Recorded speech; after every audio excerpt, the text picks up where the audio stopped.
Have you ever thought about what a truly perfect world would look like? I mean, no war, no injustice, just a single perfect ruler? Well, for thousands of years, there's been a biblical prophecy that talks about exactly that, a thousand-year kingdom right here on Earth. So in this explainer, we're going to dig in and explore what that world might actually look like. Yeah, for literally millennia, this idea of a thousand-year kingdom on Earth, it's often called the millennial reign, has been a huge part of what theologians call eschatology. That's basically just the study of end times. And it's not just a small change we're talking about. It's a vision of a world that is completely and totally transformed. But okay, what does that really mean in practical terms? Like, if you can just walk down the street in this kingdom, what would you actually see? Who is in charge? And maybe the biggest question of all, who even gets to live there? That's really the core question we're tackling in this explainer. All right, so let's jump right in. Think of this as a kind of guided tour. We're going to use the book of Revelation and other key scriptures as our map, really, to get a picture of what this future era is all about. So, first stop on our tour, the super dramatic events that kick this whole thing off. And let me tell you, this isn't some slow, gradual change. Nope. This is a radical, all at once beginning. Okay, so according to the source material, two huge things happen right at the very beginning.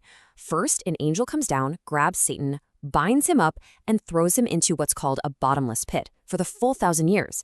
The point of this is so he can't deceive the nations anymore.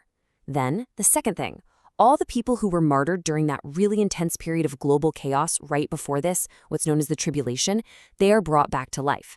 This is called the first resurrection, and they get to reign with Christ. All right, so the stage is set, the main villain is locked away. The next obvious question, right, is who actually gets to live in this new kingdom? Well, that brings us to a really important moment, a period of judgment. Now, this can be a little confusing, so this is a super helpful breakdown. The Bible actually talks about three different, separate judgments. But for our tour right now, we're zeroing in on that one in the middle, the judgment of nations. This one happens right as the millennium kicks off, and its whole purpose is to figure out which survivors from the tribulation get to enter the kingdom. This is what's famously known as the sheep and goats judgment, and it's really important to get this part right. It's not about people earning their way into heaven with good works. It's about their actions revealing their genuine faith.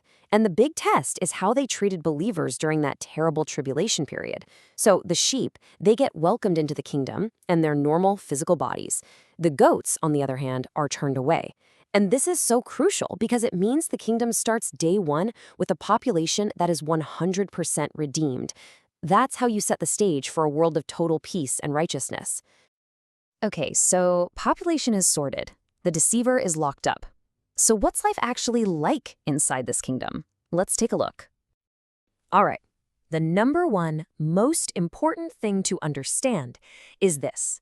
Jesus Christ is physically ruling the entire planet, directly, with absolute authority. And he's doing it from a throne in Jerusalem. We're not talking about a symbolic reign here. This is a literal, hands-on global government. And the results of that rule, they're absolutely astonishing. You've got perfect justice everywhere. War, it's gone. It just ceases to exist. The prosperity is unlike anything the world has ever seen, and there's this deep spiritual cleansing of the land itself. The scriptures even talk about people living much longer lives, and the curse on creation that we read about in Genesis being partially lifted. It is a truly, fundamentally transformed world.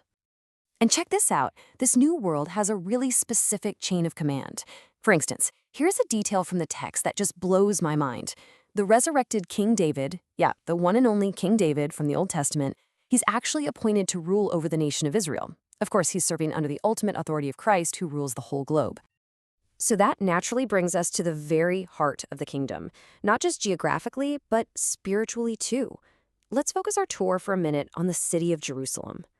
Jerusalem's role is just completely transformed. It's not just another city anymore. It's the undisputed capital of the entire world, both politically and spiritually. Just try to imagine it. All divine law, all teaching, flowing out from this one single place to the rest of the planet. People from all nations are coming to Jerusalem just to worship. And if there's any dispute between countries, it gets settled right then and there by the king himself. You can't get more final or more righteous than that. In fact, the scriptures give it this incredible new title that just sums it all up perfectly: the throne of the Lord. It's literally the administrative hub for the whole planet. And worship is completely centered there, too. Every nation has to send representatives for an annual pilgrimage. A brand new, absolutely massive temple is built, the one described in crazy detail in the book of Ezekiel. And this idea of holiness is just everywhere. It permeates everything. Get this, even everyday things like cooking pots and the bells on horses will be engraved with the words "Holiness to the Lord." Okay, so as we start to wrap up our tour, we gotta ask the big question. What's the ultimate point of this whole 1,000-year period? Why does it happen? And the sources all point to one major theme. This is all about fulfilling ancient promises. And to get that, you first need to know what a divine covenant is. It's pretty simple, really. These are just the unconditional, totally unbreakable promises that God made to his people, especially Israel, all throughout the Old Testament. So, for example, way back thousands of years ago, God promised a very specific piece of land to Abraham and his descendants. Well, during the millennium, for the very first time in all of human history, Israel finally gets to possess that entire piece of land, all the way from the Euphrates River down to the border of Egypt. It's just this incredible, powerful demonstration that God keeps his promises. And it's not just about the land. The Millennial Kingdom is basically the grand finale for all of God's major promises to Israel. You've got the Abrahamic covenant, the land, check, that's fulfilled. The Davidic covenant, the promise of a king on the throne forever, check, that's fulfilled in Jesus Christ. And the new covenant, spiritual restoration for the people, check, that's fully realized too. So you see, it's not just about creating a peaceful utopia, it's the ultimate proof of God's faithfulness, stretching all the way back to the beginning of history. So let's end with this thought. According to the scriptures, this 1,000-year reign is the absolute pinnacle of peace, justice, and perfect rule on earth. So if this is the blueprint for a perfect world, what does that say about the world that has to come right before it? And, maybe even more mysteriously, what does it tell us about the world that's supposed to come after it's all over?